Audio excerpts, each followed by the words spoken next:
Hello everyone, আমি নয়না, আমি থাকি দার্জিলিংয়ে। এটা দেখুন আমাদের বাড়ির পেছন দিক। আসলে আজকে ছিল সানডে, আর সানডে হলেই আমাদের বাঙালিদের একটু ফুড ক্রেভিংস তো হবেই।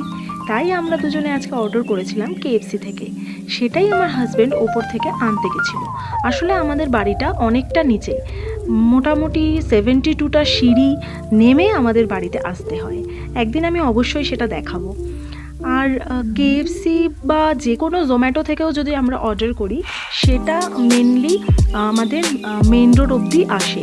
আসলে বাড়িগুলোতে এখানে অনেকটা নিচে বা ওপর দিকে হয়, প্রচুর সিঁড়ি উঠতে বা নামতে হয়। সমস্ত ডেলিভারি বয়ের পক্ষে তো সেই সিঁড়ি নেমে বা উঠে সবাইকে ডেলিভারি দেওয়া সম্ভব হয় না। তাই তারা ওই মেন রোড অবধি এসে সেখানে ফোন করে, আর বাকি সিঁড়িগুলো টপকে আমাদেরকেই নিয়ে আসতে হয়। এটুকু তো করতেই হবে, বলুন, কিছু তো করার নেই।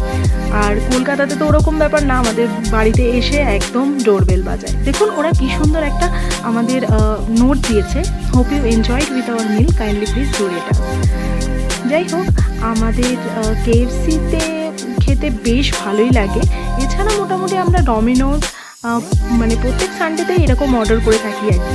আপনারা আপনাদের সানডেগুলো কেমন করে কাটান, আর কী কী ক্রেভিংস আপনাদের হয়, এরকম হুটপাট অর্ডার করেন কি? আমাকে প্লিজ জানাতে ভুলবেন না কিন্তু কমেন্ট করে। Thank you.